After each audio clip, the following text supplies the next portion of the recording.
What's up, football fans, and welcome back to the channel. Today we're breaking down one of the most fascinating matches of the FIFA World Cup group stage as Côte d'Ivoire take on Ecuador in a crucial Group E showdown.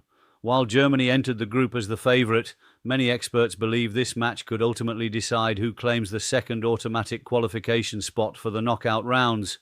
Both teams arrive with impressive momentum, strong defensive structures, and a blend of experienced leaders and exciting young talent. Ecuador have developed a reputation as one of the toughest teams to beat in international football, while Côte d'Ivoire are looking to build on their recent resurgence after winning continental success and returning to the World Cup stage. In today's video, we'll analyse both teams, key players, tactical battles, strengths and weaknesses, and of course give our final score prediction. Let's get started. This Group E encounter takes place in Philadelphia and represents the opening World Cup match for both nations. With Germany expected to challenge for first place in the group, neither side can afford to lose this game.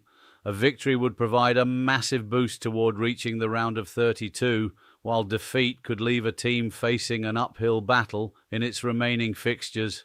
The stakes are enormous. For Côte d'Ivoire, this is an opportunity to prove that their recent success is no accident. The Elephants have returned to the global stage after missing recent World Cups and are eager to show they belong among football's elite. For Ecuador, this tournament represents another chance to establish themselves as one of the strongest football nations outside the traditional powerhouses. Many analysts view them as a potential dark horse capable of causing major surprises. Let's begin with Côte d'Ivoire. The African side enters this tournament with growing confidence and a talented squad featuring a strong mix of youth and experience. One of the biggest strengths of this team is athleticism. Across every area of the pitch, the Ivorians possess pace, power, and physical presence. They are extremely dangerous in transition and can punish opponents who commit too many players forward. The team is led by experienced midfielder Franck Kessié, who remains one of Africa's most influential midfielders. His ability to break up attacks, control possession, and contribute offensively makes him the heartbeat of the side.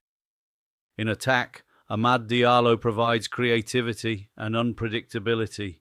His dribbling ability and movement between defensive lines can create major problems for defenders. The Ivorians have also demonstrated excellent defensive organisation in recent matches.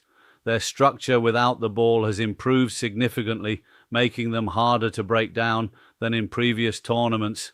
Several previews highlight their strong defensive form and multiple clean sheets leading into the competition.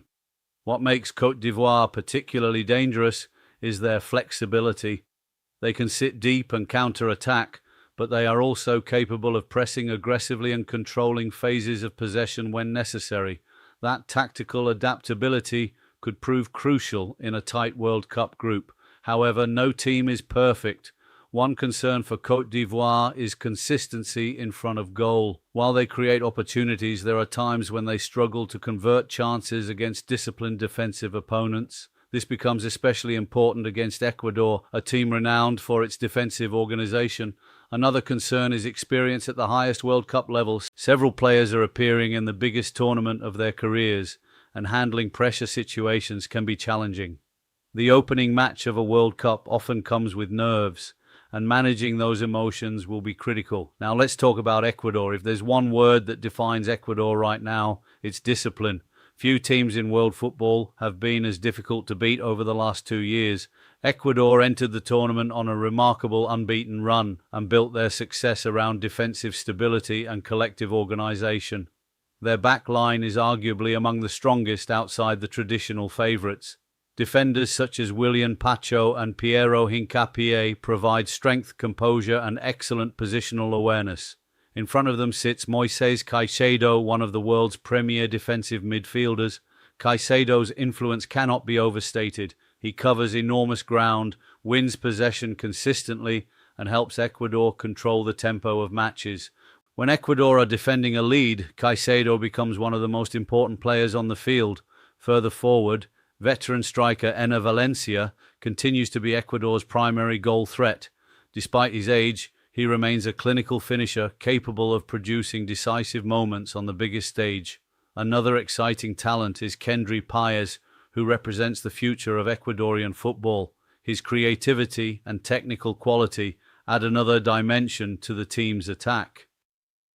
Despite their strengths, Ecuador have vulnerabilities. Their biggest issue is attacking output. While they defend exceptionally well, they don't always score enough goals. Several analysts have pointed out that Ecuador's matches frequently become low-scoring affairs because of their cautious approach. If Côte d'Ivoire score first, Ecuador may be forced to take more risks than they normally prefer. That could expose spaces behind their midfield and create opportunities for the Ivorians on the counter-attack. Additionally, Ecuador sometimes struggle against teams that combine physicality with pace. Côte d'Ivoire certainly fit that description. Franck Kessié versus Moisés Caicedo. This midfield battle could determine the outcome of the entire match.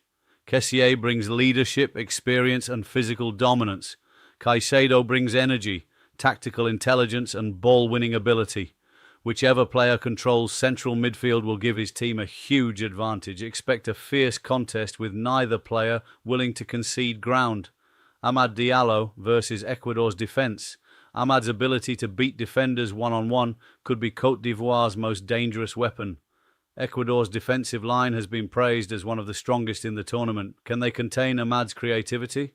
If they can, Ecuador's chances improve dramatically. If they cannot, the Ivorians could create multiple scoring opportunities. Enner Valencia versus Côte d'Ivoire. Centre-backs Valencia may not receive many chances, but that's exactly what makes him dangerous.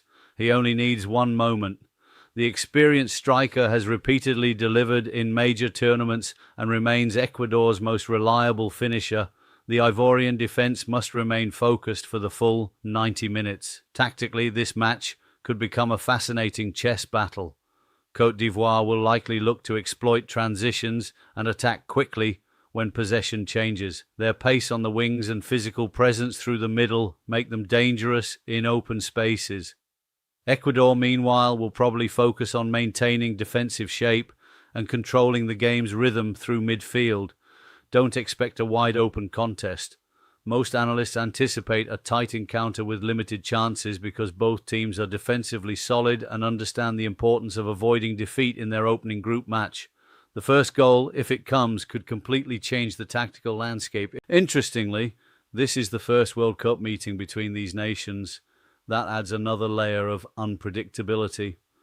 Without significant competitive history between the sides, both coaching staffs must rely heavily on scouting reports and recent performances. This often leads to cautious starts as teams feel each other out during the opening stages. Many observers believe this fixture could decide who advances alongside Germany. Group E appears relatively balanced behind the Germans.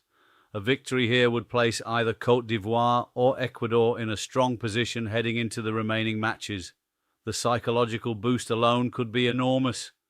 Winning an opening World Cup match often transforms a team's confidence. Conversely, losing creates immediate pressure. That's why we should expect maximum concentration from the opening whistle. So, who wins? This is an incredibly difficult game to call. Côte d'Ivoire possess the athleticism, pace, and attacking talent to trouble any defense in the tournament. Their recent form has been impressive and confidence within the squad appears high. However, Ecuador's defensive structure is arguably among the best outside the elite favourites. Their unbeaten run, organisation and midfield quality make them extremely difficult opponents. Everything points toward a close and tactical contest. Many previews are predicting either a draw or a one-goal game, and it's easy to see why. My prediction, Côte d'Ivoire, 1-1 Ecuador. I think both teams will have periods of control. Côte d'Ivoire's attacking talent should create at least one breakthrough, while Ecuador's discipline and experience should help them find an equaliser. A draw would leave Group E perfectly balanced and set up a fascinating battle for qualification in the matches ahead. What do you think? Will Côte d'Ivoire make a winning return to the World Cup? Can Ecuador continue their impressive unbeaten run? Drop your prediction in the comments below. If you enjoyed this preview, make sure to like the video, subscribe to the channel, and turn on notifications so you never miss our World Cup coverage. Thanks for watching and enjoy the match.